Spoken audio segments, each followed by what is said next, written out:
जी नमस्कार, अस्सलाम वालेकुम। मेरे पास कई मैसेजेस आए हैं भाई लोग इस कुछ दिनों में कि मैं रघुराम राजन साहब के बारे में कुछ बोलूं। मैं कोई अर्थशास्त्री नहीं हूं, ना मैं कोई पॉलिटिशियन हूं कि मैं उनके बारे में कुछ बोलूं, मगर मैं हाँ इतना जरूर जानता हूं कि अगर मेरे घर में 100 रुपया है तो मुझे कितना खर्च करना है। रघुराम राजन साहब एक समझदार आदमी अनाड़ियों के बीच में फंस गए थे। प्रॉब्लम सारी ये है, और अगर आप लोग रघुराम राजन जैसे लोगों को संभाल के नहीं रखेंगे तो आपकी प्लेट में से खाना धीरे धीरे नादारद होता चले जाएगा। जिस देश से वो आए थे वो देश में ये सब जो आप देख रहे हैं वो ये सब है बच्चों के लिए, एक आम आदमी के लिए। ये देश एक आम आदमी ने बनाया है, ये देश एक छोटे मोटे व्यापारियों ने बनाया है। यहाँ पे अगर वॉलमार्ट आया है, सैम्स क्लब आया है, कॉस्को आया है, तो यहाँ पे छोटी मोटी दुकानों को भी कभी उजाड़ा नहीं गया। उसकी वजह ये थी कि यहाँ के जो पॉलिसी मेकर्स थे उन लोगों ने ये चीज़ का ध्यान रखा। इंडिया में जो पॉलिसी मेकर्स हैं आज की तारीख में भाई लोग, वो लोग ध्यान रख रहे हैं। ऊपर जो लोग बैठे हैं, कुछ नाम आप लोगों को भी पता है, कुछ नाम मुझे भी पता है। उसमें अंबानी हो गए, अदानी टाइप लोग हो गए, ये लोग हो गए। जब अदानी और अंबानी, ये जग जाहिर बात है कि इंडियन पॉलिटिकल सिस्टम से आज की तारीख में उनकी गणित चलती है, तो ये ऑब्वियस बात है कि रघुराम राजन साहब को ये चीज पसंद नहीं आई कि एक आम आदमी का पेट काट के इन लोगों की तिजोरियां भरी जा रही है। वो आरबीआई के गवर्नर है। आरबीआई पैसे का हिसाब किताब लेती है सरकार से।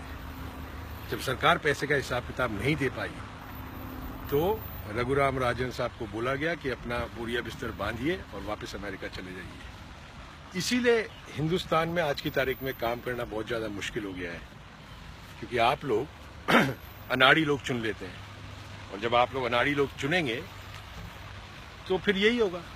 जैसे समझिए आपका बेटा क्रिकेट खेलता है और कोच जो इसका है वो अनाड़ी होगा, तो आपका बेटा क्रिकेट कैसे सीखेगा? वो नहीं सीख सकता। चाहे वो अच्छा बल्लेबाज हो, चाहे अच्छा गेंदबाज हो, वो नहीं सीख सकता। रघुराम राजन एक तरह से कोच थे, इंडियन फाइनेंशियल इंस्टीट्यूशन को करेक्ट करने आए थे। इसी दौरान विजय माल्या का केस हुआ, इसी दौरान ललित मोदी का केस हुआ। ये सब केसेस में बचाने वाली कौन सी सरकार थी, ये आपको ही पता है और ये मुझे ही पता है। रघुराम राजन एक ईमानदार आदमी, उनकी रातों की नींद हराम हो गई होगी। वो सोचे होंगे मैं हिंदुस्तान को बनाने जा रहा हूँ और ये क्या बन रहा है। उनको पहला मौका लगते ही उन्होंने कहा गुड बाय टाटा, आप लोग अपना ध्यान खुद रखिए, क्योंकि आप लोग खुद ही नहीं सुधरना चाहते। मोदी साहब को इकोनॉमिस्ट नहीं है, मोदी साहब वोट से जीते, और वोट से समझ नहीं होती है। इसकी कोई गारंटी नहीं है कि वोट से समझ आती है। ऐसे ही कोई गारंटी नहीं है अगर आपके बच्चे के 99% आते हैं और किसी के 70 आते हैं तो आपका बच्चा इंटेलिजेंट है। नहीं, जब वो दुनिया के बिजनेस के ओलंपिक्स में उतरता है तब उसको अपनी औकात पता लगती है कि मेरे 99% भारी पड़ रहे हैं या उस बंदे के जिसके 75% आए थे। स्ट्रीट स्मार्टनेस एक चीज होती है दुनिया में, तो आपको स्ट्रीट स्मार्ट होना पड़ता है। यहाँ पे जितने इंडियंस आते हैं, कोई जरूरी नहीं है वो सब 99% लेकर इंडिया से यहाँ पे आए। नहीं, कोई 45% आता था स्कूल में, कोई 50, कोई 55, कोई 60, मगर यहाँ पे आके सब इस्टेब्लिश हो जाते हैं विद इन ईयर्स। रीजन ये है कि यहाँ का स्टेज सेट है। वही स्टेज आप लोगों के लिए रघुराम राजन सेट करना चाहते थे। और एक बात याद रखिएगा भाई लोग, रघुराम राजन को कौन लाया था? दुनिया के जाने माने अर्थशास्त्री डॉक्टर मनमोहन सिंह जी। एक समझदार आदमी के साथ काम करना एक समझदार आदमी के लिए बहुत आसान हो जाता है। एक समझदार आदमी के लिए अनाड़ियों के साथ काम करना इम्पॉसिबल हो जाता है। वही बात है जैसे बल्लेबाजी की बात हुई क्रिकेट की। आप एक अनाड़ी आदमी है जो आधी पिच पे आके भाग के आपकी बॉल को मार रहा है या उल्टे सीधे शॉट मार रहा है, उसको आउट करना बहुत मुश्किल है, मगर उसमें अपना हुनर है आपको बेवकूफ बनाने का। तो जो आज की सरकार है वो आम आदमी का बेवकूफ बनाने के लिए उनके पास हुनर है।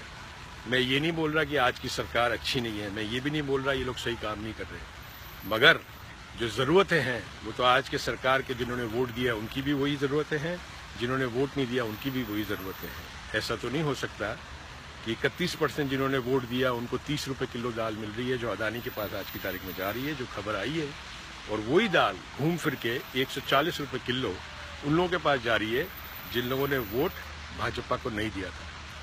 तो भाई लोग अगर अनाड़ियों को चुनेंगे तो समझदार लोग तो आप लोगों के साथ काम नहीं कर पाएंगे, और समझदार लोग वो हैं जिन्होंने दुनिया देखी है, जो जानते हैं दुनिया कैसे चलती है।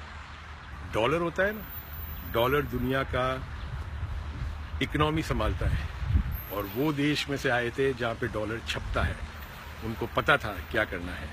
डॉलर को क्यों स्ट्रांग रखा जा रहा है इंडियन करेंसी के सामने, वो भी सबको पता है, क्योंकि आप लोगों को इन्वेस्टमेंट चाहिए। आज अगर मैं $1 लेके आ रहा हूँ तो मुझे 68 का गुनाकार मिलेगा, मगर उससे जो लोकल जनता है उसको कोई फायदा नहीं होने वाला। जब 45-47 हो जाता है तब आप लोगों को फायदा होगा, और वो होगा नहीं, कभी भी नहीं हो सकता। पेट्रोल की कीमतें आज हमारे यहाँ 23 रुपये लीटर पेट्रोल है। ठीक है, माना कि अमेरिका के पास बहुत पेट्रोल है, मगर फिर टैक्सेशन पे आप लोगों को मार दिया जाता है। तो ये कई कहानियां हैं। मैं कोई अर्थशास्त्र नहीं हूँ, ना मैं कोई पॉलिटिशियन हूँ, मगर मैं ये जरूर समझता हूँ कि जब हम छोटे थे, हमारे पिताजी को हमें हिसाब देना पड़ता था। जब वो हमें 5 रुपये देते थे और बोलते थे मुझे हिसाब देना, शैम्पू कहाँ खर्चा किया, वही हिसाब गलती से रघुराम राजन साहब ने भाजपा सरकार से मांग लिया। और जैसे ही मांगा, सुब्रमण्यम स्वामी जैसे लोग जो कि एजेंट हैं क्रोनी कैपिटलिस्ट के सरकार में, उनकी नींदें हराम होने चालू हो गई। उन्होंने प्रेशर बनाना चालू कर दिया। हिंदुस्तान का कानून ऐसा है कि वो प्रेशर बनाना बहुत आसान था। उन्होंने प्रेशर बनाना शुरू कर दिया। रघुराम राजन को पॉलिटिक्स नहीं आती है भाई लोग। वो एक सीधा साधा आदमी था जिसको 2+2 = 4 आता था, मगर वो आप लोगों के लिए बनाने आए थे 2+2 = 5, और आप लोग उनको संभाल नहीं पाए। गलती आप लोगों की है, गलती सरकार की नहीं है। जब तक आप लोग अनाड़ी लोग चुनते रहेंगे तब तक ऐसा होता रहेगा। जरा सोचिए, समझिए, अपने कल का देखिए भविष्य। 10 साल बहुत जल्दी निकल जाएंगे। आज जो 10 साल का बच्चा है वो 20 साल का 10 साल में हो जाएगा। उसकी ज़रूरतें होंगी 10 साल बाद। कैसे करेगा एक आदमी? Health care, education, social security, कौन सी ऐसी चीज़ है जो आज की तारीख में अनऑथोराइज्ड माफिया के पास नहीं है? सब माफिया के हाथ में है। एजुकेशन माफिया के हाथ में सब। स्मृति ईरानी का लाइव सुना था मैंने। बेवकूफ़ बना रही है आप लोग। वो जो गांव में बैठा आदमी है, बच्चा जो नीचे बैठ के पढ़ता है, उसको एसएटी के बारे में क्या पता, उसको बर्कली के बारे में क्या पता, उसको येल के बारे में क्या पता। तो ये ऊपर के जो 20% है, ये उनके लिए है सरकार। This government is only for VVIPs and nobody else. And the problem in India is that media is giving them the cushion to operate the way they want to. That's the problem.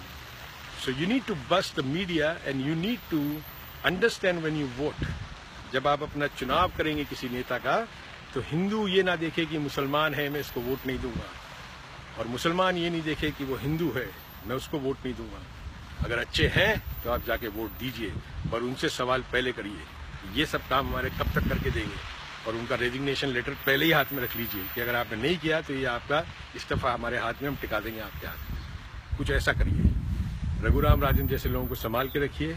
नायाब हीरा आया था आपके पास, आप लोगों ने हीरा खो दिया आज की तारीख में। Thank you so much.